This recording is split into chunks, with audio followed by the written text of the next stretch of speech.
We are live for day number 2 of WCS Valencia as we have broken down 76 players all the way down to 16 in day number 1. $100,000 on the line across the board with 11,000 WCS points up for grabs as well. And the grand prize of potentially securing yourself a spot at the global finals later on down the line. A warm welcome, ladies and gentlemen, for day number 2. My name is Kyle Laris, hosting all the action throughout the next couple of days. And to my left-hand side, joined by In Control and Todd to start things off. Todd, we had a great day number 1. Some unexpected names going out pretty early, to be honest. Yeah, I'm really liking that we're having so many surprises. You know, I think it was last tournament in Jönköping when we looked at a round of 16 brackets. All the players were in the top 20 on the WCS Circuit standings. Here it's very different. The player with the lowest WCS Circuit standings is in 31st place. That's Cloudy. And yeah, we've had surprises all over the place. We lost Mana in group stage 1, Showtime in group stage 2, and upsets all over the place. So I'm really happy. Upset City. Yeah, I think that's one way to call it. That's what Valencia is, Upset City. Upset City. Fantastic. Well, obviously losing someone like Showtime and losing someone like Cham as well there. As much as we have lost some players that we didn't expect, there is a lot of consistency in the top 16. Still see Neeb there. It was touch and go for a minute. He had a really close series against TLO. Had a talk with TLO last night. It was his birthday as well, just to add to the sob story. But we love Dario. He was a big part of StarCraft too. And then Major, well, gosh, Special, actually. It's the only consistent thing is we can't say his name, actually. But he too has been showing that great form, and he was swinging for the fences. At the beginning of the tournament, we asked him, we said, how do you feel about facing off against Neeb? He says, I can beat him this time. I want to do it. We know Serral wants to do it. Looking at this top 16 bracket, we once again have a lot of those consistent storylines shaping up. If some players take care of business, we could have Neeb again facing off against Special. And Serral is going to face off against Cloud, but he too looks to be one of the strongest, if not the strongest, in the top end of the bracket. There's quite a few people out for blood when it comes to Neeb. Not only someone like Special, Serral from the previous Austin final in Nurture wants them as well. Yeah, I mean, this is very interesting as well, right? Because to make it to the global finals, there is 4 WCS Circuit tournaments, and then 4 players will make it from the rankings. But because Neeb won 2 out of the first 2, then now there is 1 more slot from the rankings. Yes. And it could be the case here one more time. It could just be Neeb and 7 more players making it from the WCS Circuit standings. So somebody has to stop this guy, and I guess we'll get to find out today and tomorrow if somebody can here. Obviously, a big shout out to our sponsor here for the WCS circuit here in Valencia in ASUS, who is able to join us here on this journey. And it's been quite the journey, to say the least, here with the WCS circuit as a whole. Let's break down how the structure is, not only here, but across the world for our 4 stops, as we went to Austin, Jönköping, we're now in Valencia. Later on, we'll be in Montreal. We started with 76 players in total. 64 of those entered group stage number 1, and they all vied for spots down the line going into group stage number 3, where 16 players from Challenger had already chosen and selected their spots, getting themselves that through the Challenger system as a whole. So far, we've had 2 champions, or 1 champion, to say the least, as we had Neeb conquering both Austin and Jönköping. And you know, as much as there are a lot of potentials candidates to be able to try and trump him here in Valencia, there is the very real potential that he makes it 3 out of 3, Jeff. There is. You know, we had a really wonderful interview with him yesterday and kind of asked him about that. And this is the year where I think a lot of the experience is starting to sink in with him. He is very comfortable in the foreigner scene. He competes on the European ladder if he's not competing in the Korean ladder. So he's playing against his peers a lot of the time. And this is the Neeb who last year the big storyline was, look, he won in Korea. He pretty much paved the way for modern PvP, even amongst the Korean players.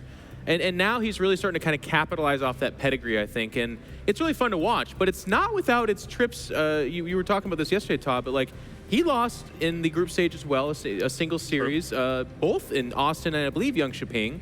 And he's now done it again. He can bleed. The god can bleed. That's what we learned from that, but he still wins it in the end, which I guess matters more, right? And that's the momentum I'm looking for, because 2 is incredible, but 3 is darn near unprecedented, certainly in a modern era. StarCraft's so hard to be consistent because you kind of need to get lucky with brackets, or you need to be better than all these other players that are really, really good. That doesn't happen very often, but we live in a special time. Well, we've got plenty to talk about here for day number 2, but of course, if you did miss day number 1, don't worry, because we've got you covered.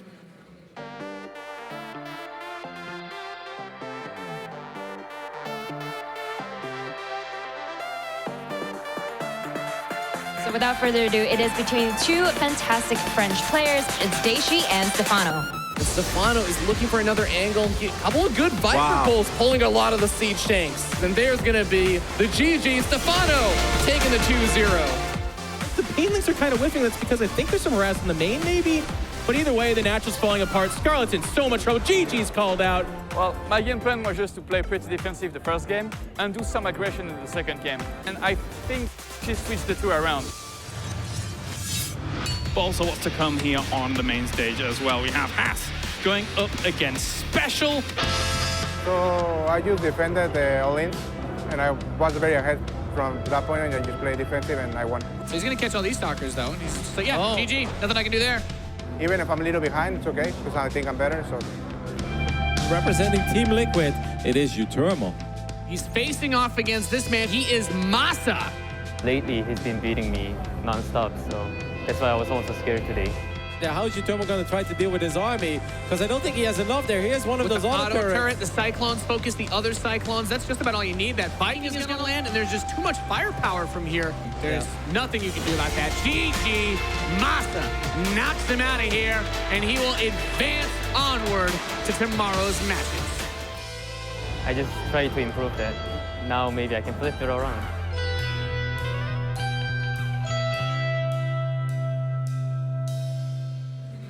Good wins for players like Massa in day number one, but now he has extra tall tasks ahead of him here in the round of 16. We can take a look at the brackets, actually, and tell you exactly what's going to be going down throughout the day. We have 8 best of 5s, and there's some absolute stonkers all the way down the line. As I mentioned, Massa is going to be going up against Kellizer, who's been on a tear in the past couple of tournaments. Did you say stonker? Stonker. You have no clue what it means, do you? I want to know what that means. Yeah.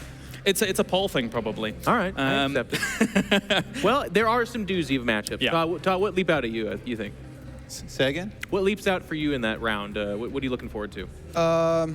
Probe against Nib. Really? That's me kind of intrigued, actually, because I feel like Probe is not given that much credit at times, but in a PvP in particular, I feel like he might be able to do well, so I'm going to keep an eye on this one very closely. I think it's an interesting round of 16 because there are some, at least on paper, mismatches, but that's what gets me excited about WCS is those, as Todd was talking about, the upsets, which we have a lot of. So maybe we look at this and we're like, you know, Special should really rip it up, but maybe he actually trips up. That's what's kind of cool about this. I'm actually really looking forward to our first one, Serral versus Cloudy. Cloudy had some matches on the main stage yesterday that we got to watch, or main stream, or maybe we were just covering it, but he's actually really crisp. He's a Taiwanese player, but he trains over, you know, on the Korean ladder. He's pretty good. Serral is the monster, and I think Serral is very confident, so it's like a 99-1, but man, you're telling me there's a chance. I'm telling me there's a chance. Yeah, there definitely is, and I think that Smix is ready to introduce our first 2 players to the stage. Smix, how are you doing for day number 2? I'm doing very well, James, and I'm really excited for today because, as you guys mentioned, a lot of the people that we expected to make it to the round of 16 did not, and because of that, there are some underdogs. And speaking of underdogs, our first match of the round of 16 is going to be a huge David versus Goliath match, as we have the WCS Yeonjuping runner-up, an amazing Finnish Zerg player going up against Cloudy, who you guys mentioned, he went through Jon Snow, and he went through Lambo, and now he faces his biggest obstacle yet. So will the Finnish Zerg plow through him, or does the Chinese Protoss player have an upset in store for us? Please welcome on stage, it is Serral and Cloudy.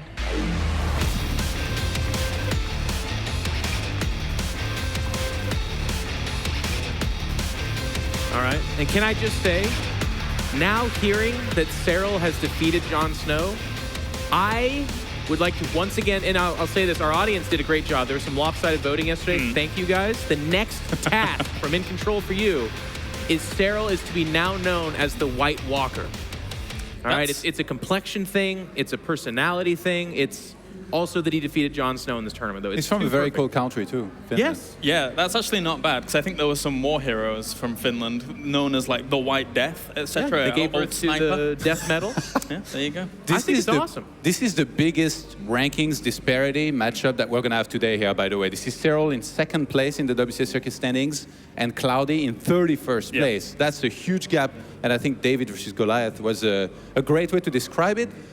I'm not extremely familiar with Cloudy, so I went and had a chat with him, and he told me he's been playing for around 4 years. He was recently casting a bunch of tournaments and not necessarily focusing on his playing as much. He was casting online cups and stuff. So he's kind of part of the casters club here. Okay. And now he's focusing more on playing, and it seems like he's doing well in this tournament, which wasn't always going to be the case. I looked at his Liga luck.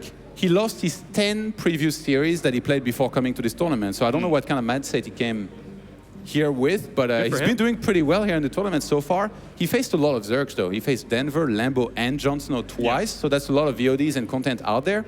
And when talking to Serral, he was just like, almost, yeah, you're laughing, but he was almost like trash-talking him, like, no, not directly, you know? I was like, what do you think about Cloudy? And he just starts laughing. He's like, I don't think he's impressive at all. I was like, what? Get the cameras here. Get this interview on stage. I heard you don't think he's very impressive. Be like, that's not true. No, it's cool. It is on paper. Both the points. I did not know that about the previous 10 matches. But I will tell you, like I said, I watched several of Cloudy's matches this tournament. And he's very crisp. Like some people get to elevated statuses in a tournament off of like some lucky draws, some cheese, some best of threes. Weird things can happen. I really don't think that's the case with Cloudy. He actually. Maybe it is off the back of PVZ, but his PVZ looks pretty good. Yeah, it does feel like he used all of his best builds, though. There was the 5 oracles into Void Race, into SOS Charge Esk. There was the Charge Load all in and all that. So I think Serral's going to be ready. Well, what do you think about going into this? What do you think results-wise? Best of 5. We're almost ready to actually start the game already, actually. So what do you think? Speedy day. I mean, it's anyone that picks non-Serral is probably a very big fan of Cloudy or from Taiwan or something. It's definitely lopsided, but again, there's that air of I am actually feeling like Neeb doesn't win this one. I'm feeling some upsets more. I'm excited. I don't know if it's here, but there's some weirdness in the air. Todd? 3-1 for Serral, I think, is likely, but actually 3-0 is more likely. But I hope Cloudy can surprise with a build here and there. I think if I was Cloudy, I'd definitely go for the all-ins here. And we would love to be wrong. This would be a huge upset. We haven't had an upset this big in a while if Cloudy takes this. That'd be amazing. All right, let's find out then. Serral could be on a tear here going into his second heavy performance here for WCS. Let's head over to the commentary team for our first best of 5 for day number 2.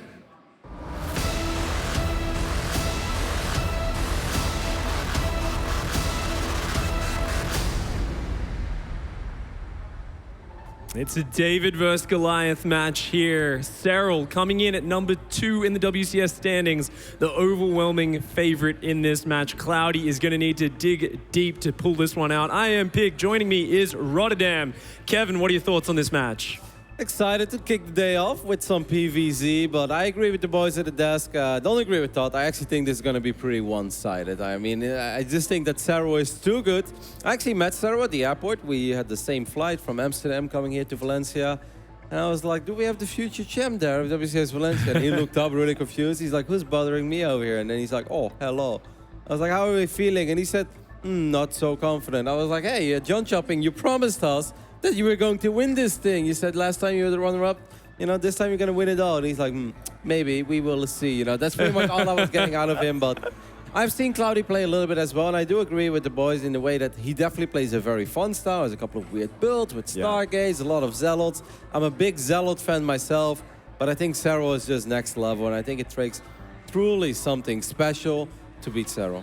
I got to agree with you there, Kevin. He is a guy who sees everything. He scouts so well. He prepares so well for all of those attacks. But Cloudy, he's going to be pulling out those curveballs. We're going to have to see what he will do here. Spawning in the bottom right-hand side, hailing from Finland, representing NC Sports, it is Serral.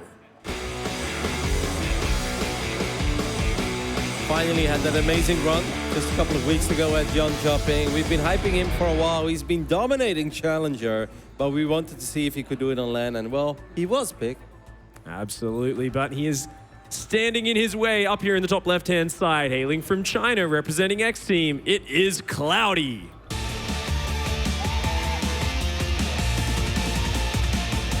That looks intense.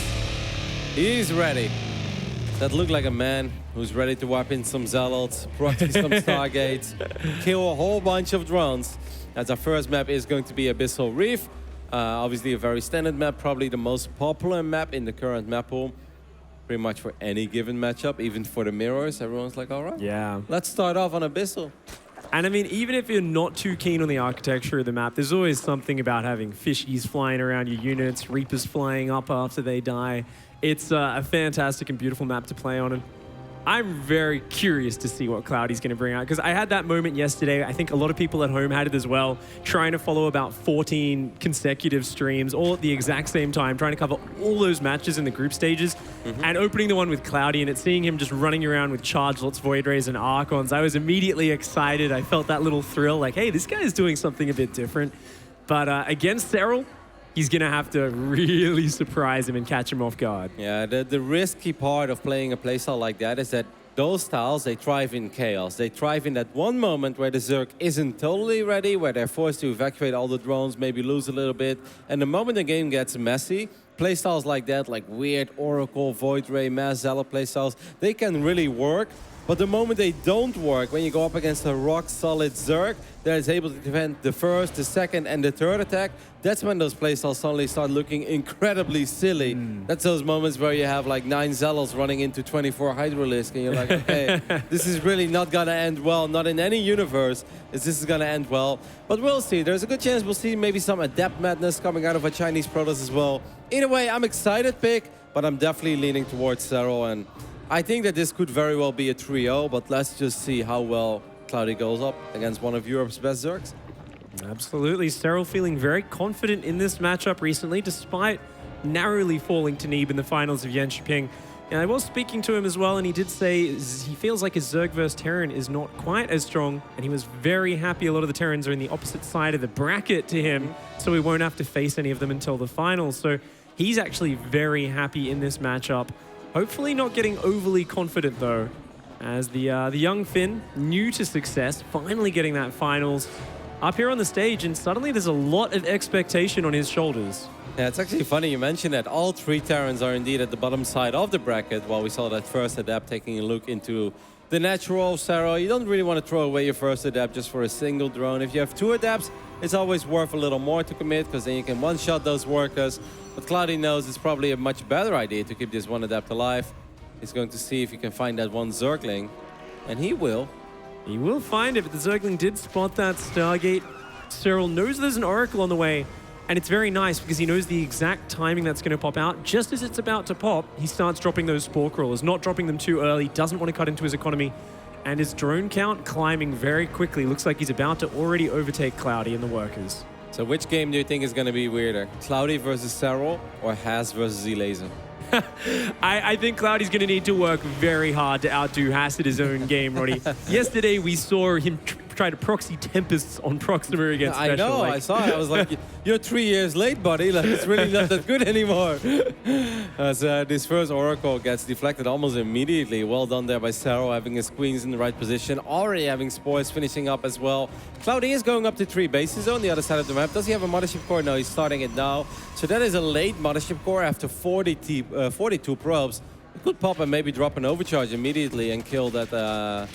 well, he's making a Phoenix as well, so you probably want to save your energy. 6 Adepts going across the map already, Roddy. This is a very fast 5 Adepts actually there. With these 2 Oracles, there's not a lot of Zerglings out, but 12 more on the way. No glaives, a couple of Queens though, here. I actually, like, this used to be really strong for a while. This is one of those moments where you try to find the Queens, see if you can maybe get them exposed, but the Oracles are going to take a lot of damage immediately, and I really don't think that Cloudy can get anything done. Because without Resonating Glaives, the moment you get surrounded by Zerglings, it is all over. Oh, and that was actually such a sick move from Serral. He goes out, surrounds the Adepts. Because of that, Cloudy has to turn on the laser beams. Now those Oracles are completely depleted on energy. That means no more harassment from those Oracles, no stasis wards, and no Revelation for quite a while.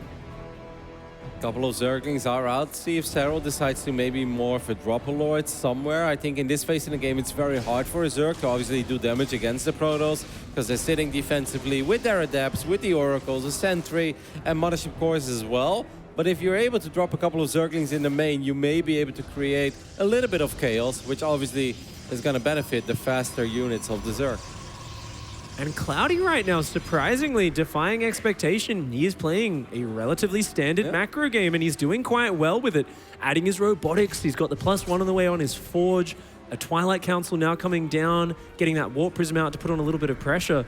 Cloudy really not showing any signs of cheekiness so far, completely defying the expectation. Well, after this Overlord gets picked off, there's a good chance we'll see a few more gateways being wiped in. He's already going to go up to 6 gateways. That one Oracle takes a lot of damage. So far, this is a flawless game, by the way, by our Chinese Protoss. Take a look at the units lost real quick, because we've got an awesome dedicated observer. This time it is Koka. And we can see that not a single unit has gone down yet for the Chinese Protoss. But on the other end, Serral hasn't taken that much damage either. He's sitting quite comfortably at 72 workers and starting his +2. So just because Serral has only lost units and not killed anything, that doesn't necessarily mean this is going bad for the Finnish Protoss, Zerg. But it's also, you know, it's not bad so far what our Chinese Protoss is showing us. And if there's one map you want to play a straight-up macro game against Zerg, I think this is, you know, a pretty good one for it. You've got a lot of narrow choke points. We saw Serral here when he was facing Neeb and Yenchiping kind of eat a lot of storms in these choke points, and it really does feel like Cloudy's heading up in that same path. Immortal's on the way, Charge Zealot's coming in. Of course, the Immortal production is a bit late. It's only just starting up now, so it is mostly just gateway units, and really the big tell is, there we go, second Robo on the way. High Templar coming in. I think we're going to see Storm starting up, Cloudy gearing up for a 4th base. This is a big macro play out of Cloudy. He's going to try and weather that Hydra Baneling Storm. And Serral, I don't think he's gone Overlord speed this game. Oh, he does actually. So we're going to probably see him mixing in those Baneling drops that he's so well known for and coming in with Hydraling Bane. Yeah, I think he's going to attack very quickly, actually, as he's spreading creep very aggressively far forward. And there is one of those Dropper Lords as well, Pig, like pretty much on the moment you said it. But there is no muscular augments yet, so he's just relying on creep for those faster reinforcements.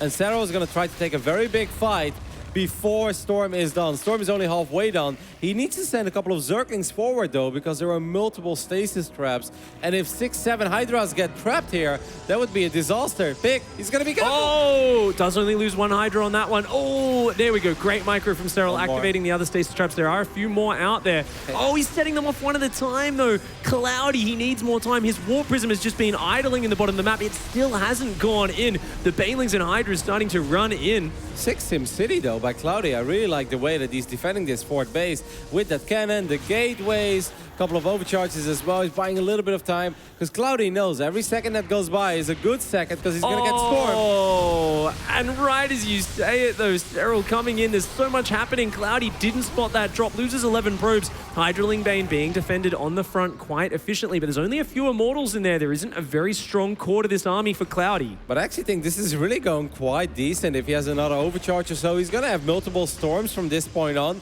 He's producing Immortals 2 at a time. I'm actually incredibly impressed by our Chinese Protoss. It's pretty much do or die almost for Serral now, who does have excellent defense at the Banelings. The High Templar in the front. Oh no. They get forced into Archons. In comes a massive wave of Banelings. There's not a lot of Hydras left over. So these Immortals, Overcharges, and Cannons actually trading so efficiently there. So many Banelings and Hydras going down. However, Serral, he's got a 77 worker economy. He's looking okay here. That is obviously true, but if Cloudy just gets more Immortals, gets multiple Storms as well, he should be all right. He's going to push the creep back a little bit. I really don't think he should go too far forward. He doesn't have to at this point, but that actually went really well for Cloudy, despite the fact that I think he overstepped his boundaries a little bit there, went too far forward with the High Templars, was forced to morph them into Archons, but all those Banelings of Serral, they really didn't get too much done. I think a key point here, Kevin, as well, is that Warp Prism is not too active. Serral has been so on top of defending that. It's all just about defending this front here for Cloudy. A couple of nice force fields going down, but the Banelings still getting an avenue, but they're all just getting absorbed by that Archon. Actually, very nice defense from Cloudy. He just needs to get a bit more storm energy. Look at the amount of High Templars he has there on the left side. He's going to be able to storm for days soon. One problem is that he never started +2. That is obviously something that we have to be a little bit worried about. But there are still a lot of storms available. A couple of Immortals are going to push this Zerg army back for now. And the runner-up of WCS Yonchopping seems to have his hands full here with the Chinese Protoss. And Pig, this is actually a legit playstyle as well. Cloudy playing a strong macro game. You know, he's using that choke point so well. The army of Serral has to funnel in. I think Serral, he found some great damage before with the drops. I think he needs to go back to that. He can't just keep hammering in the front. Maybe he'll be able to wear Cloudy down, but I really do feel like the opening will be when he gets in those mineral lines. He needs some more drops going, and Cloudy making use of his Warp Prism. He's going to be pulling Serral's attention away. Serral still has 79 drones, so losing a couple isn't that bad. You gotta be careful with the Prism. It's probably gonna go down here. Sport Crawler and the Queen will be able to take care of it, and these Zealots are gonna get cleaned up as well. Pig, I have to ask you, first I thought it was for a timing. There is still no muscular augments for these Hydralisks. Is this a mistake or is this on purpose? Oh, that's a massive mistake, Roddy. I didn't even notice that. These Hydralisks are really not pulling their weight here. Baneling drops coming in on top of this army. The Immortals, Archon, Zealots taking a bit of damage there. They are falling back. The Zealots getting obliterated by these Banelings. Serral coming in on top of this. Oh, big Baneling hits. Only 3 High Templar left over. Make that 2. Only 1 Storm remaining. A couple of Immortals and Archons, but there's not too much left over for Serral. A big warp into Chargeless would be great there, but a Baneling drop in the natural. Yeah, still 65 probes though. If Cloudy can somehow keep this Nexus alive, it wouldn't be that bad, but that Storm is not going to help all that much. Guardian Shield, however, will. Still 4 Immortals, more Banelings rolling forward. You got to split the Immortals a tiny bit, buddy. They cannot storm all the Banelings at once. Oh, the probes all get hit by those Banelings. 36 probes have gone down in the midst of this. The Hydras and Zerglings are going to be able to just barely overwhelm here. And Serral, he manages to fight through. Wow, I mean, +2 just now getting started. That fort base finally going down, and this could very well be it here for game number 1. Cloudy, you put up an excellent fight. That final Immortal is going to get picked off as well. Those 2 Immortals could potentially get surrounded by all these Zerglings, and there is really nothing here to save these Immortals other than these Archons, which are not going to be done in time. Just barely enough there to break through. Cloudy put up an impressive fight, but at the end of it, he has to tap out. Serral taking game 1. It's the score we expected, but not in the method we expected. We thought that was going to be a much cheekier play style out of Cloudy, but he played very straight up. I think if Cloudy would have just started +2 immediately, the moment that +1 is done, like without exaggeration, I genuinely believe that he could have had +3 there towards the end. This was like, what was it, 14-minute game easily, right? Like 13, 14 minutes. That fort base was up for quite some time. I really think he could have had +3 ready. Immortals with +3, they're going to take care of everything else so much quicker. A couple of times maybe protect the High Templars a tiny bit better. But things were starting to look pretty good. Of course, we got to give credit to Serral for the multitasking, not only attacking in the front, but always dealing some economic damage as well. And it's like the first time that Overlord flies in and kills 12 probes, you look at the work count, it's like, he still got 60, it's not that bad. Next time he's like, I still got 53, that's okay. And then suddenly he's like, okay, he's got 24 workers, he's super dead, you know? Like, you can't win the game with a single move, but Serral's obviously really good in giving himself that alley-oop and eventually getting the slam dunk when he just goes everywhere at once. Absolutely, and I think we saw what happens there with Serral with that fantastic drop defense that really has defined his Zerg versus Protoss play. So many Zerg players we see, they feel so much pressure to kill the Protoss right then and there. They pull every unit to the front. The Warp Prism comes in, starts killing drones, picking off reinforcements. And that's usually where we see the Zerg lose a lot of momentum. But every single time a Warp Prism comes into Serral's base, there's like 20 Zerglings, 5 Hydralisks, and the Warp Prism either dies or it just has to run away and rotate to the far side of the map. And that just allows Serral to put all of his focus on the front. Reminds us a little bit of the quarterfinal, right, of John Shopping, where we saw Drogo play against Serral, which was a really fun series. And the first time we know that Drogo loves his prisms, loves to buy time, and he tried to buy a little bit of time, but Serral exactly had enough units. And I remember thinking, I was like, since Serral always leaves units at the 3rd and the 4th, Drogo should just go for the main. Game number 2, Drogo goes for the main, and he goes for the 3rd and 4th. I was like, this is super smart. Somehow Serral still has enough units, and I'm like, okay, maybe we just like should not harass at all, which goes against everything that we've been talking about for months when we think about PvZ. But yeah, I still love this game. Man. I thought Cloudy played excellent. Maybe once or twice got a little over-eager, like this one moment where he stepped forward after defending the fort. It's like, you've got a beautiful Sim City, mate. Fall back to those cannons and just get more and more and more storms. And like 3-4 Immortals is great, but what Zerg players really hate is facing 8, 9, 10 Immortals, where unless you've got Broodlords, that's going to be incredibly difficult to beat. Perhaps with multitasking drops or even a Knight or something silly like that. But other than that, in a straight-up fight, Hydra Bane, you cannot kill 9, 10 Immortals with all those barriers. I gotta agree with you there, Kev. I mean, you called it. Cloudy with a few small adjustments might have been able to take that one, but he's got another shot here in game number 2. The player down here in the bottom right-hand side of Ascension to Ire, representing ENCE Esports, it is Serral. The White Walker. Quoting Jeff here, quoting Jeff. But he actually didn't play Jon Snow. It was Cloudy who played Jon Snow. Speaking about the man, he's of course our Chinese Protoss, spawning in the left top side of Ascension to Ire. Played great in game number 1. Can he continue? It is Cloudy.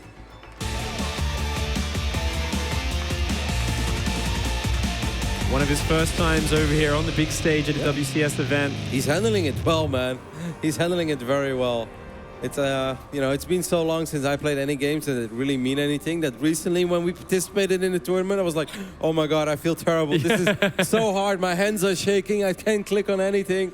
But Cloudy really seems to be quite in his comfort zone, which is impressive because he doesn't have the same experience like a Maxad or a Jim that, you know, is quite familiar with these settings by now. Yeah, exactly. It's definitely good to see him perform so well. I mean, I was a little bit surprised when he managed to take down Strange in the group stage. With very close PvP series, very decisive play. But I wasn't sold yet by that point because I watched those games. And game number 1, I really loved everything that Strange did on Abyssal. It was just a very solid series by our Russian Protoss. Game 2, Cloudy all-in him with, like, you know, a low pro build of 2 bases, Immortal, Warp Prism. Let's just go, like 6-7 minute game. And game 3 was that Blink Stalker all-in we saw in sequences. So I was like, okay, this is really good, Cloudy, but this will only get you so far. Like, I was much more impressed with the loss we just saw against Serral than the victory over Strange. Absolutely. Got to agree with you there, Kev. However, I would love to see him do something a lot cheekier here. I think you're playing Abyssal Reef. You're playing a map where it's a bit better for that defensive style. And Serral did forget a very important upgrade in that muscular augments, which you caught on. You know, those Hydralisks, you're kind of like, hey, they're not as effective as they normally are. Oh, they're shooting 1 less range. They're moving like 25% less speed. That's actually massive across all of those engagements. Like, I ask you because I know there are some Zergs out there who like to hit that super early timing where they skip it on purpose.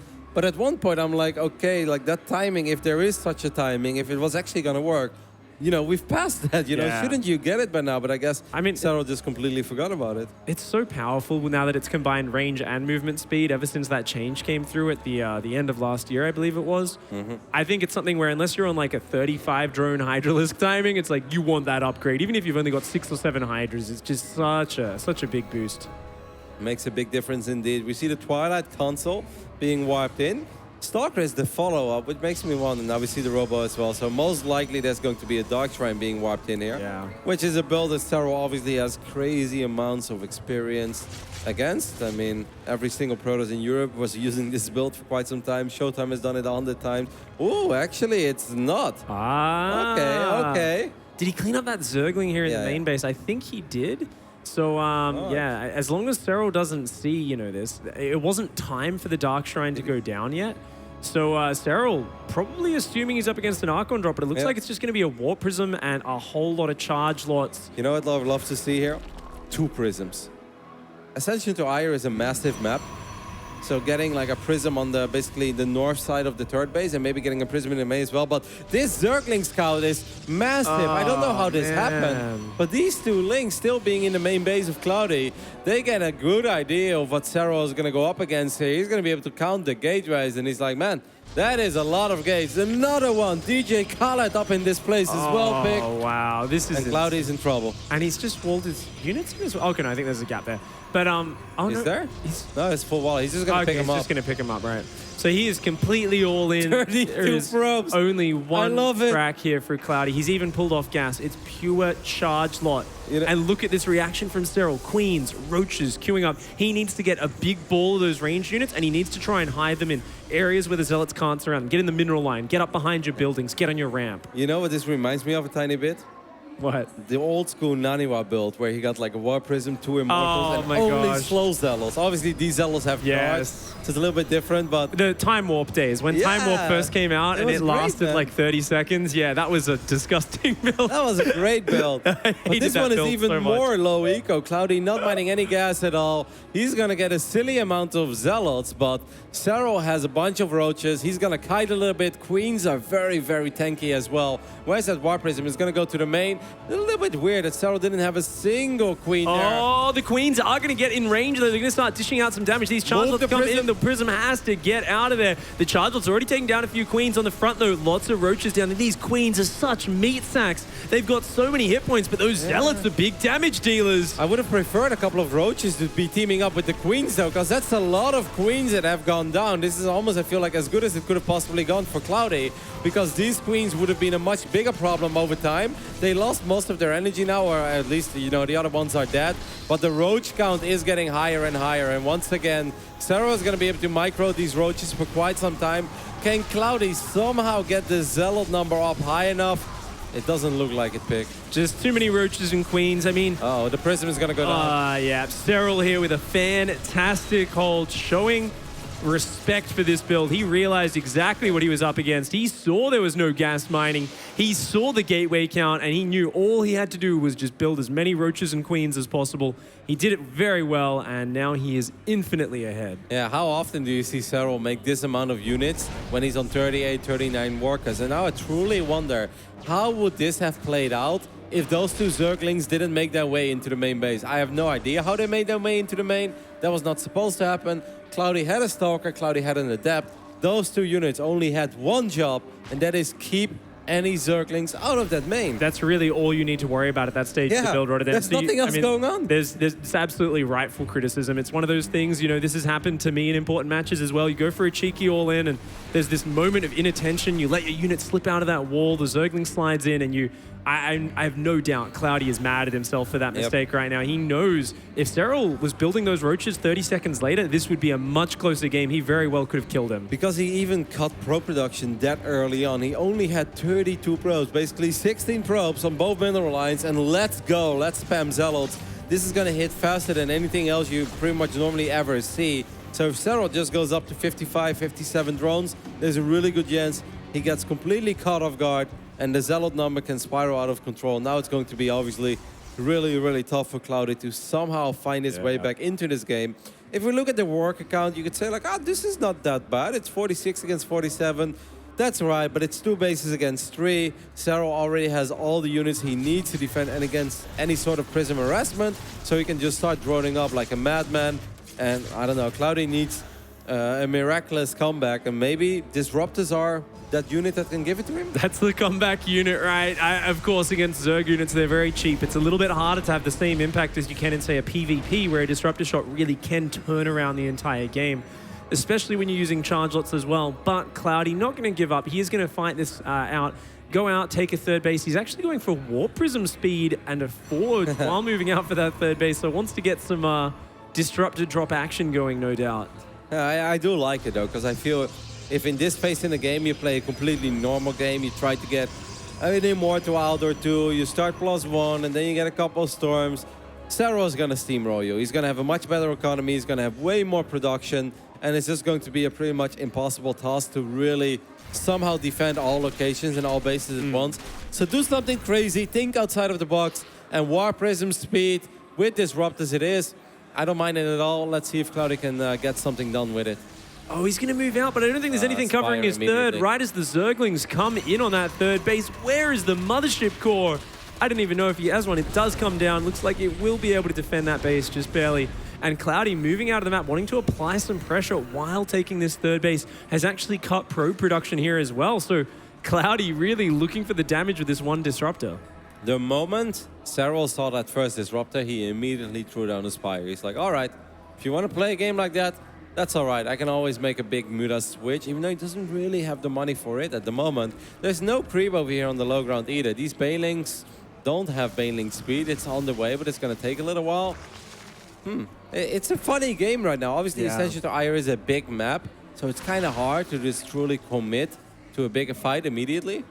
Oh, I think a big Disruptor hit just went down. I don't know if it actually got anything, though. Down in the middle of the map, there is a Warp Prism dancing about. Just looking for damage wherever it can, of course. Oh, a couple of Banelings come in. Only 2 probes. Yeah, good reaction time there, because obviously you're looking at the Prism here as a Protoss player.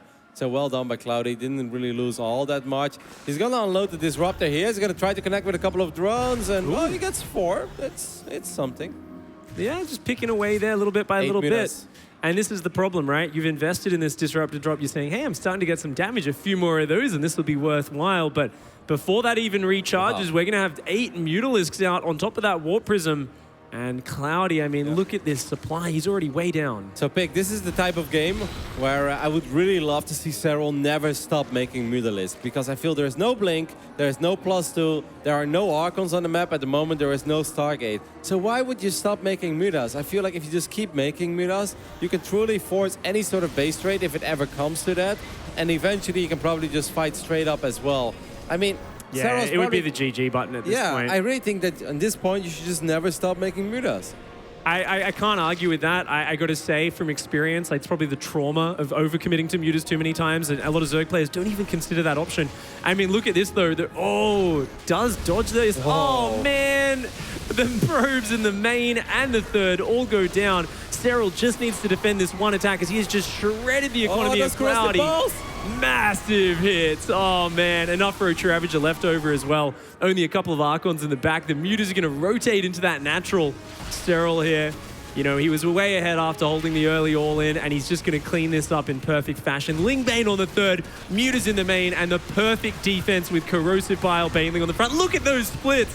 Only loses a couple of Ravagers, and the last Protoss units go down. The Warp Prism falls, not quite, but everything else does. GG as Serral takes the 2-0 lead here after winning on Ascension to Ire. Yeah, there's excellent management there in the later phases of the game, and obviously great scout early on. We can analyze the last part of the game all we want, but it's not fair towards Cloudy because he was so far behind. Yeah. It comes down to his early game. He went for a very cheeky build. There's no other way to describe it. 32 probes. That's as low as you're ever going to get it. People ask me all the time, it's like, give me a good 2-base all in. I was like, there really aren't that many. Well, there's one there that could absolutely work, as long as you can hide it from your opponent. Exactly. But, yeah, the moment it gets scouted, it's like, all right, start making some roaches, I'm coming. And Sarah's like, okay, I really want to make drones, you know, I really want to get up to Hydro Bane, but, well, if you're waving the flag, if you're shooting up fireworks in the air, telling me to make roaches, I guess I will. Oh, yeah. I mean, sometimes people exaggerate. They say a game was lost because of one decision. But in this case, it really was that vital. When you gamble quite hard on such an aggressive strategy, it's all about limiting your opponent's information. Didn't quite manage to make it happen there. But we have been quite impressed with Cloudy in game number 1. Yeah. Game number 2, how he played from behind, I still was quite reasonably impressed with. And we are going to be going into Odyssey, I believe, in this next map, Sequencer and Defender's Landing, to round it out. If the series can go that long, Cloudy with a monumental task ahead of him, having to win 3 games in a row. Against Serral. Good luck, have fun, pray for a miracle. It's going to be very, very tough. How far do you think Serral can go in this tournament, Pig? I mean, obviously we saw him be the runner-up at Yon Shopping. Do you think it's possible he goes to finals back-to-back? Absolutely. It was the same as at Jönköping. If you spoke to Serral in the early rounds, he wouldn't even talk about the other rounds. He's like, oh, you know, in the finals, I think this might happen. And we're like, hey, buddy, it's round of 16. Are you already talking that far ahead? Look at that legend in the right top side of our screen. Good old Vortex. Awesome to see him participate in this tournament as well. It was a lot of fun. He actually had a couple of good victories. Took a map of Seoul. Oh. Vortex still got it. Yeah, Vortex is one of the most talented gaming players in general, not just in StarCraft, also in Heroes as well. And Warcraft. He was a Warcraft pro as well, right? Yep. Yeah. The Moreno family is a special one. Like, I don't know what they feed him over there, but they are somehow way too good at video games. Let's take a look at this map here on Odyssey. Spawning the top left-hand side, representing Finland, it is Serral.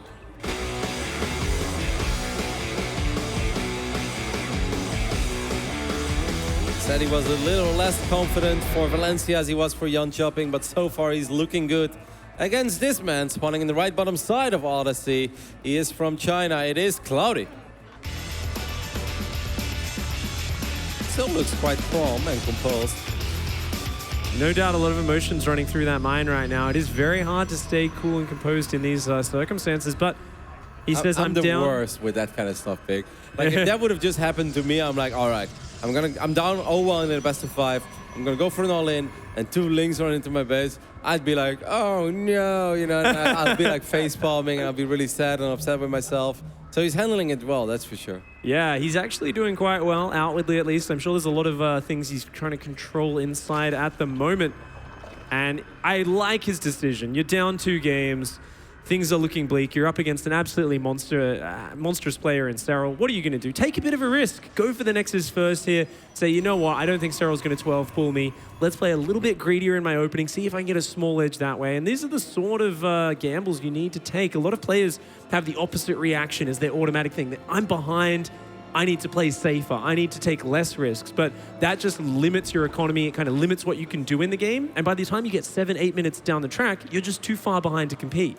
I think if Serral starts making like a few more Zerglings now, as he starts with the first 4, now it's 6. If he makes 2 more behind this, I actually think this is going to be a little bit rough already. You're going to have to dance around with your Zealot.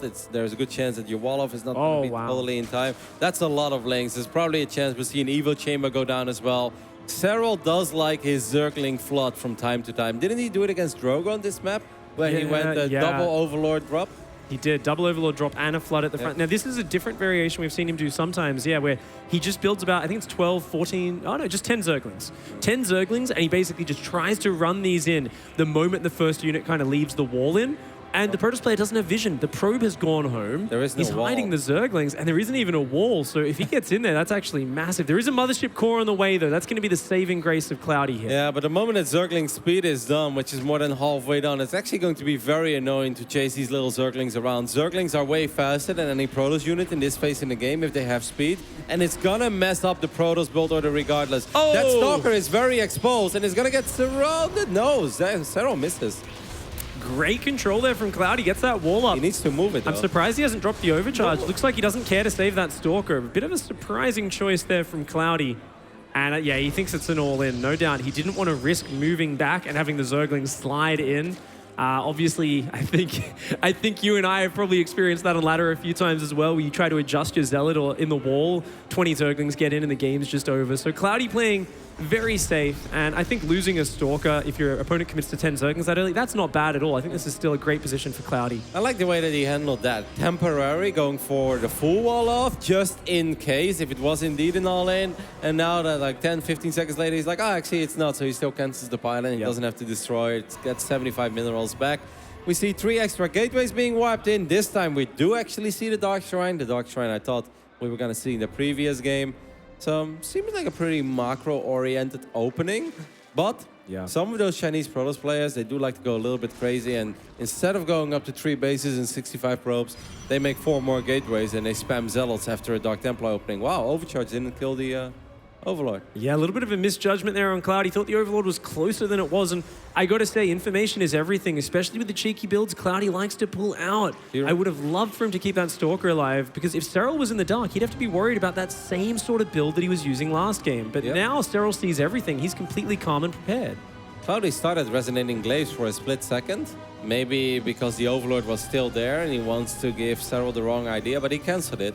But Glaives was absolutely on the way for a couple of seconds, and now quite a few Roaches are on the way already for Serral, but he's going to need those anyway against the potential Archon arrest that we could very well see over here on the left top side of the map. Ooh, unfortunate supply block for Cloudy. Not able to get those Archons in. It's going to be a very late Archon drop timing. Just to wait for that one Dark Templar. Yeah, that's a real pain. You know, that first 20, 30 seconds, getting over there when the Roaches are still rallying out can really make a big difference with this. And you can see the creep from Serral has always been something he's so good at spreading out across this map. You want to be able to slow that down as quickly as possible. There will be an Observer coming across and joining up with this, and the Archons and the Observer together will try to snipe those creep tumors. But for now, Roaches in position, Archon's not finding any damage whatsoever. Yeah, I do like that at least you always get some sort of value out of your opening there if you're able to push that creep back quite a bit, especially with the way that Serral played on Abyssal, where it really all came down to that creep highway, making sure that he got his reinforcements in time. If Cloudy is able to pick off multiple creep tumors, that could be incredibly useful for him. Depth shading into the natural at the same time. As this goes on, is he going to focus down those drones? He does. Gets 4 drones. Very nice. I love this 2-prong. That little double depth warp in, it's just so cute. Yep, and these Archons are still doing some work in the main over here as well, getting a few additional Zerglings. Nice micro by Cloudy there, getting all the Zerglings he could potentially get in that scenario. And look at the work account, 57 against 55 right now. Cloudy is up in workers, Serral is taking the goal though, but with 5 extra bases on the way, gateways, things are starting to look all right, I feel, for Cloudy. Absolutely. He's going for Blink this game as well, so it's going to be a real pushing style of Protoss. When you go for Blink, you're out on the map. You're being mobile in the mid game, and you're looking to fight your opponent as much as possible. You'll see players like Patience use this all the time.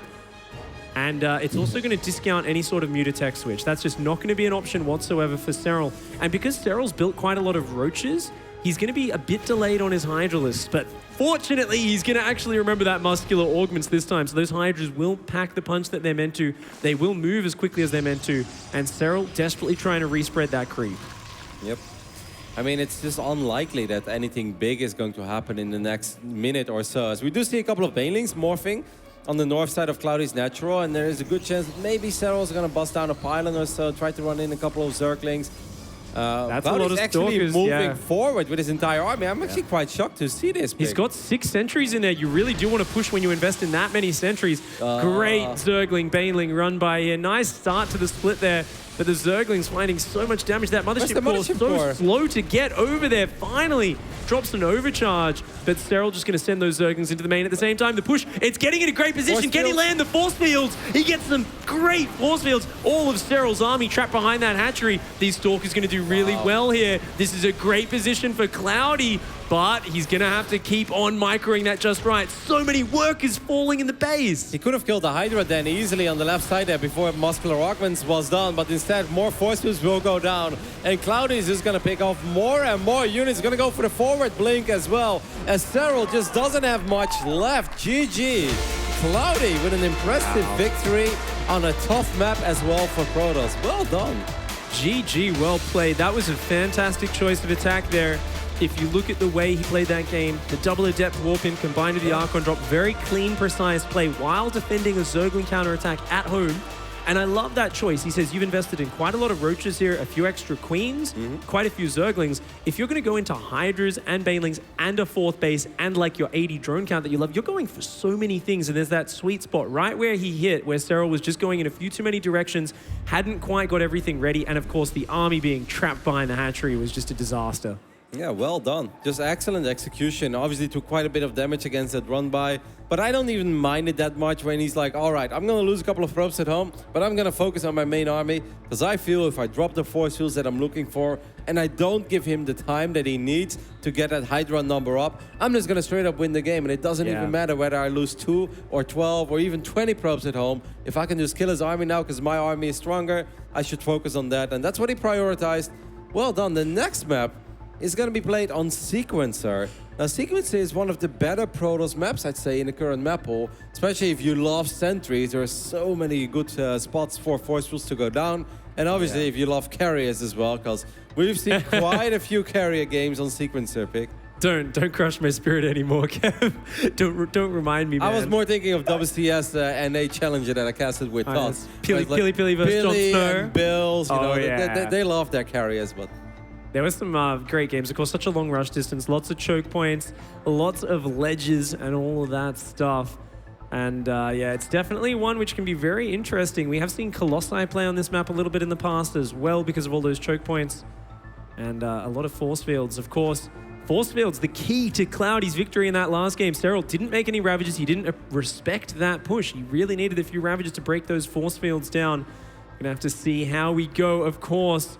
We are going into Sequencer and the Zerg powerhouse, the runner-up from WCS Yenchiping. Up here in the top right-hand side, it is Serral. Obviously still in a good spot so far in this series, so nothing to worry about yet.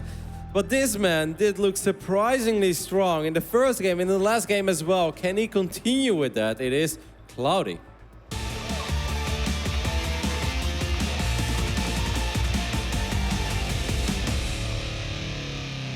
You know, it's funny how that army works when you add in those Blinkstalk accounts. It's something we don't see very often lately, but earlier in Legacy of the Void, we saw it a lot, and there's this really interesting point where it's so powerful, but I'm sure you've seen it, I've seen it, Kev, where if the Zerg hangs on and gets up a good Hydra army, a good-sized Hydra army, maybe a few Ravages if you've got a lot of force fields, that army can suddenly lose value very quickly as you get into those big supplies. So Cloudy definitely going for that strong mid-game play in that last game. Yeah, timing is key there, but his execution was awesome and the timing was incredibly sharp. Because I was already surprised that he was moving forward near that Zelnaga watchtower. I was like, is Cloudy actually just going to go for it here? As Serral was setting up that little counter attack, he's like, yeah, Blink finishing up. Let's go. You mentioned patience. He threw in a little patient Blink there as well in the end. But this was one that he can actually get away with because he pretty much killed all the Hydras and Roaches already. Sequencer, I don't know. I'm very curious now because this is a series that really could have looked incredibly different. Abyssal is a map where Cloudy really had opportunity to perhaps take it or at least be in an excellent spot. And obviously on Ascension, he went for an all-in that got scouted. So, you know, that game, we should probably just forget about it. But this is a lot closer than what I expected. And now I truly wonder, is this Cloudy being just much better and actually much more legit than we thought he was? Or is Serral perhaps not as hot as he was a couple of weeks ago in Jönköping? We're going to have to find out here as this series progresses. Will Serral be able to close it out clean here in game number 4? If it goes to game number 5, there's going to be a lot of pressure on the young Finn. And Cloudy this time hanging around with that probe. Wants to just see if there's any fast third hatchery going down. And there's going to be a Zealot first out of that gateway. So not looking to send an Adept across such a long map. Just relying on that probe for scouting information. And no doubt going to be rushing up that tech tree the moment that Cybercore finishes. Yeah, Cloudy has definitely been throwing out quite a few mind games. We saw him start resonating glaives as well for a couple of seconds when the Overlord was still there and then the Overlord left and he cancelled it. So he's definitely a tricky Protoss in that regard, that he will try to throw off the Zerg in any way he could possibly do it. And for now we see a Stargate being wiped in. Where is it? It's like near the main, I guess. So it's kind of hard to spot for Serral as well. I'm expecting just a double Oracle, and then from that point on, it's probably going to be standard. Yeah. But if he does something else big, I won't hate it. Overlord speed is on the way here for Serral, really wanting to see absolutely everything that happens in this game. Serral, a player who loves having that information, and of course, he's always making use of those drops in the later stages, sometimes dropping Hydralisks, but usually it's just Banelings into those mineral lines, Zerglings running around as well. And we've seen some crazy games with that. If you think back to him versus Neeb in the grand finals at Jönköping, there was a game where he dropped Zerglings about 26 times into Neeb's base on this map. It was such a crazy, messy game. That was an awesome game. The game on Sequencer was great. It was so cool. Got a good spot there on the Stargate. So Serral does know that there is an Oracle in production as well. You can always take a look at it. This Stalker is actually not going to be able to kill this Overlord for now. We immediately see the Spore Crawlers go down. Serral's gonna have another Overlord. Serral's obviously a little bit paranoid now. He's like, this Chinese Protoss, he's obviously quite weird, but at the same time, he's really quite good with normal builds. So I've got to be on my A game here. I have to make sure that I don't get caught off guard. Now there is a Phoenix as a follow-up, and that could be tricky because there is a chance at the moment this Phoenix kills an Overlord that we see 7-8 gateways go down and maybe a Twilight Council as well. You just don't know. So I think it's very important for Serral to somewhere put an Overlord on the edge of the map and then still fly it in. Even after the Phoenix is popped, there we do have it though, pick. Stargate number 2, Stargate number 3. Ooh. All right, going to be going for that lower mineral 1 gas third, which is so easy to defend here. And of course, we'll be going for the 4th base a little bit later for the extra gases, but straight into that Sky Toss. Second Oracle now, so there's a good chance we're going to see him go up to 5, 6, 7 Oracles. And then he's just going to fly it into one of the bases of Serral. You've got 2 Queens and a Spore. Doesn't matter. If you have 6, 7 Oracles, they will be able to take that fight. This is going to be cool. This is going to be awesome. It's going to be very weird and hard for Serral to figure it out. This Overlord is everything right now. It's going to spot this Oracle at least, which could perhaps give Serral the idea that something is right. But can this Stalker deny this Overlord from scouting those Stargates? I actually think it can. Yeah, very good scouting denial. We were talking about how these sneaky strategies, you need to deny the information. And now Cloudy, this time around, is doing a much better job of it. Is that another Overlord coming in? Ooh, yeah, there's another Overlord. He sees it. He sees it. Okay, he knows now. And he can even see the Oracles being built in those Stargates if he was looking close enough. He needs Neil Spores, I think. 1 Spore per base, I don't think is going to be enough against a player that's opening up with 3 Stargates. I mean, having 3 Queens there is nice, but there you do have a second Spore as well, which I think is an excellent decision almost immediately here by Serral. Yeah, you're going to need a lot of Spore Crawlers against this sort of play. Of course, lots of drones as well to replace those drones that are kind of being chewed up by the anti-air. No extra Queens on the way for Serral, though. And interestingly, since it's been scouted, Cloudy, not one to just try and headbutt into a brick wall. He changes it up. swaps into Void Ray production after just a few oracles. That's really mature decision making there as well. Instead of just flying into 3 queens, which is probably what I would have done. We see him start to go into Void Rays now. Probably not expecting more than 2 or 3 Void Rays. He's going to try to use these Void Rays to secure his 4th base and buy the time he needs until he can start producing his first carriers and potentially a big mothership as well. These oracles are going to start working on this hatchery, but there are a lot of queens out there, though. Oh, it's going to need transfuse, but no one's there in time. The 4th base goes down. Cloudy. That's nice. Lasers. Just takes that hatchery right down. Never something you expect. You know, there was a Spore Crawler kind of connecting the base to the other bases, but without the queens there to shoot down the oracles, they just shot it down so fast. This is so... If I'm Serral right now, I'm so confused. It's like, what are you doing? You're warping in 7 gateways. I see a Void Ray. There's +1 air weapons and a fleet beacon. Like, are you going to go gateway units? Are you going to go carriers? Like, are you going to do it both at once? Like, what is it exactly that you're going for? Like, I'm watching this pick, and I'm not even sure yet. Is he going to make carriers or not? I don't know. Yeah, I really have no idea right now. And we've seen him in previous games loving charge lots, and it looks like there we go, Mothership and a carrier starting up. Interesting to go for the Mothership before any other carriers, actually. That's going to finish really early. Of course, we'll be able to cloak the units around it. Those oracles still running around tagging. Those Lings can actually kill this Nexus easily. Void Rays are not that effective against Zerglings. Good surround there by Serral, and he's going to be able to force a cancel on that 4th base. Was thinking about going for the pylon as well, will not commit to that. And this was perhaps a moment where the Oracles should have been at home, because Void Rays not that great, Oracles very good against Zerglings. Serral finding that snipe, but it's so important. Cloudy is gas-starved right now, lacking that 6th gas geyser. He's only on 5 with that half-gas 3rd base, and with carriers, it's really all you need. So, of course, starting up the charge upgrade is going to be looking to mass up zealots and cannons to help support this. The mass stasis trap starting to fall down all over the place. With 5 oracles. Going to try and buy a little bit of time. Going to be able to get plenty of those big with 5 oracles. Serral's immediately going to trigger a couple of them. That's actually really important. If you don't whittle those down, it comes to Hydra Baneling push time, and there's like 20 stasis traps, and he even sets off another one.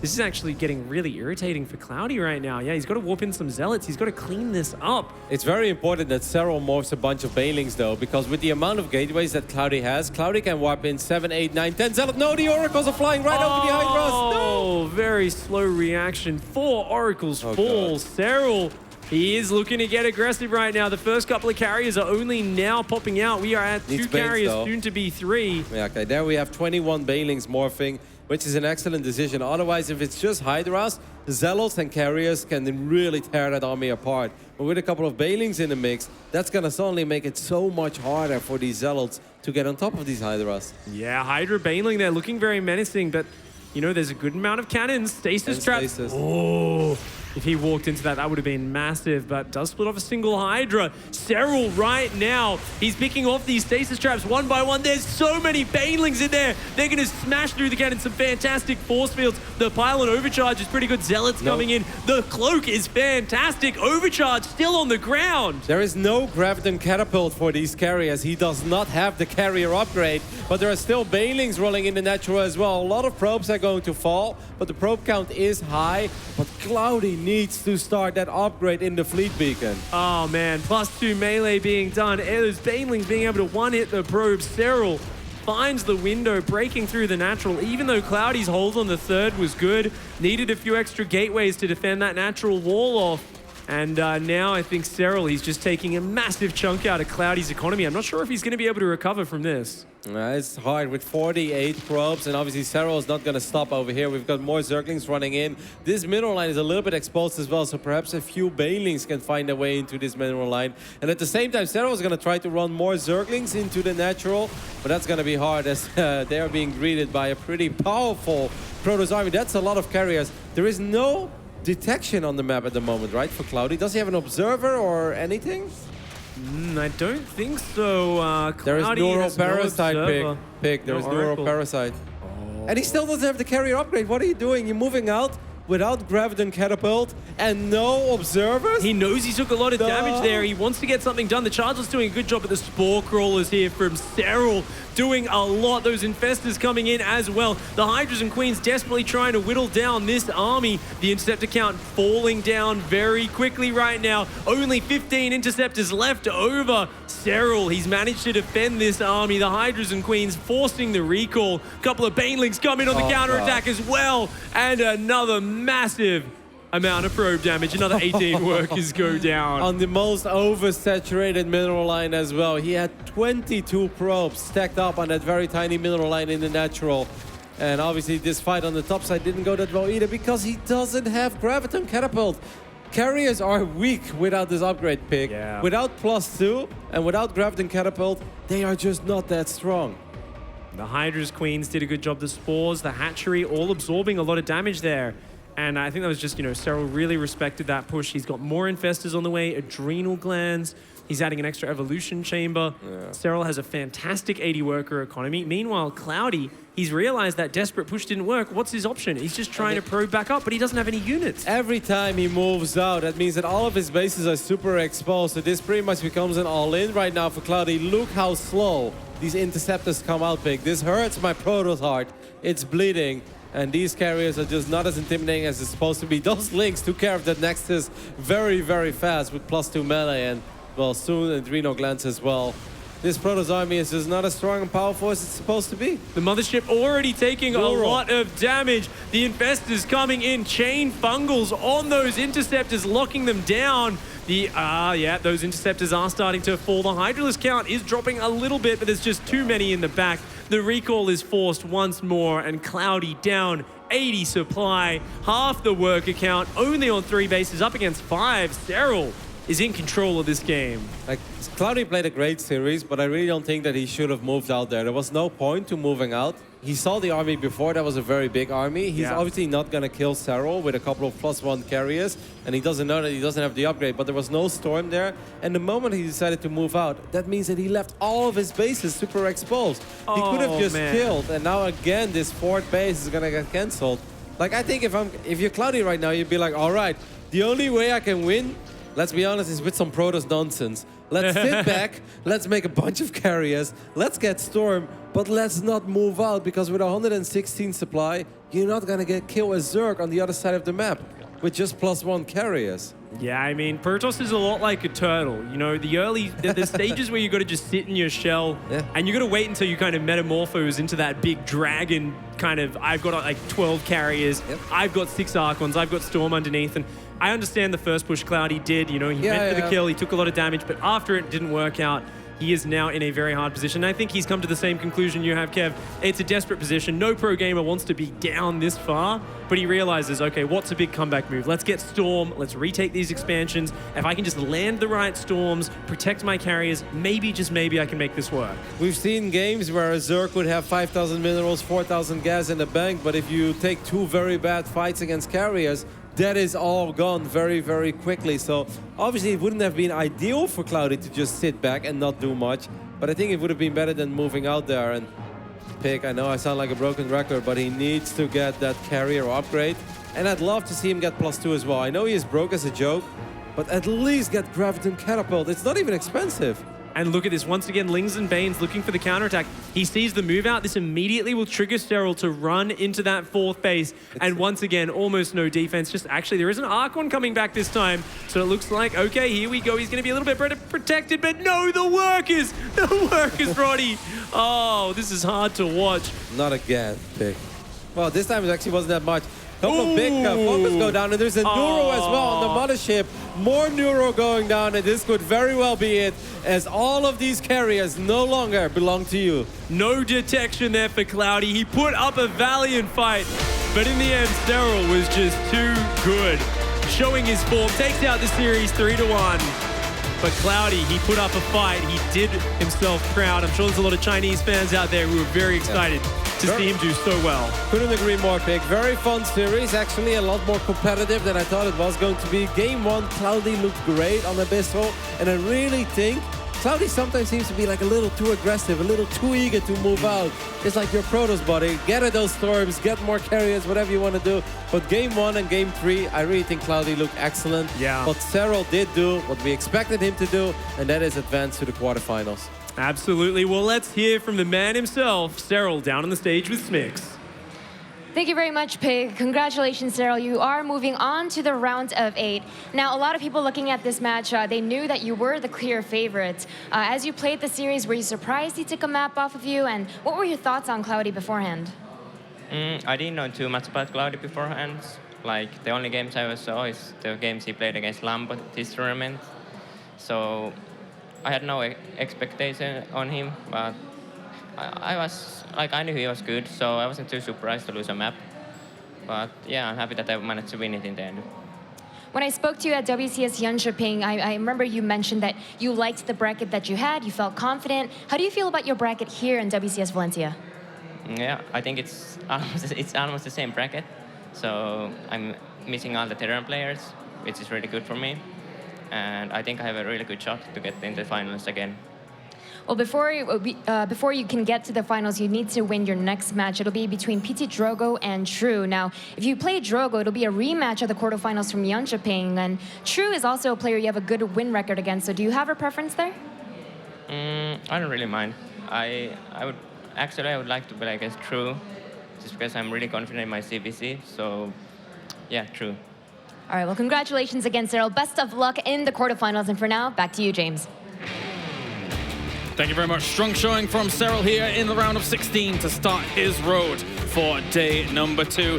Cloudy put up a fight here and there, but Serral was triumphant. And overall, Jeff, pretty clean cut there for Serral in some of those games.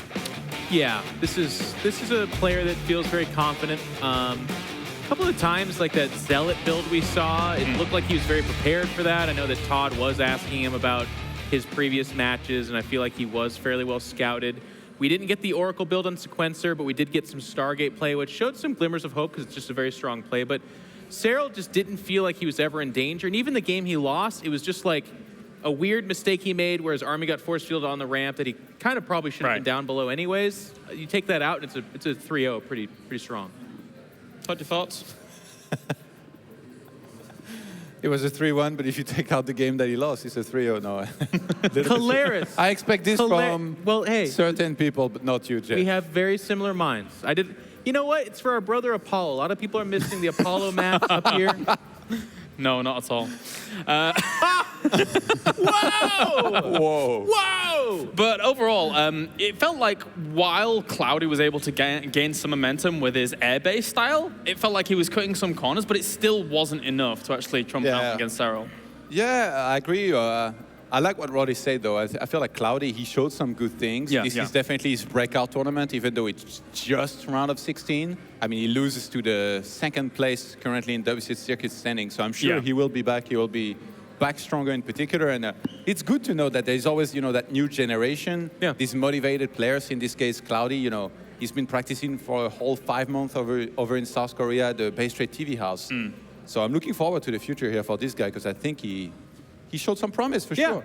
He, like I said, his other games that he won, he did very well. But I want to say on Sequencer there in that last game, I feel like a lesser Zerg there's some real subtle things that are going on here that people need to look at for Serral's play. Serral was in trouble if he's not doing Ling Baneling counterattacks that were constantly destroying probes, which everyone's like, oh yeah, in control. I mean, obviously those are great. But he's doing that while building up a composition, while feeling out the Stargate play. And he was doing that while being under attack from his carriers and losing a lot of those fights, by the way. A lot of Zergs, this game, they'll be like, well, if you lose the fight, you're dead. Not when Serral is counterattacking and butchering the economy the way he did and microing it so well, burrowing the Lings, just being a nuisance. And Serral's known for that, but that little stuff like that is the difference between this going to game 5 and Serral pretty cleanly winning that final game. He seemed to have had it pretty well scouted out. We spoke to him on the bus on the way here. He felt like, well, if he was going to go up against that kind of heavier style, he would just, or heavier air style, he would just incorporate more Hydras into his usual composition that he was going to go for. So good stuff from Serral showing up there. Our next match is going to be True going up against T Drogo in just a few moments' time. We're going to go to a short break, and when we're back, more action here from day number 2 of WCS Valencia.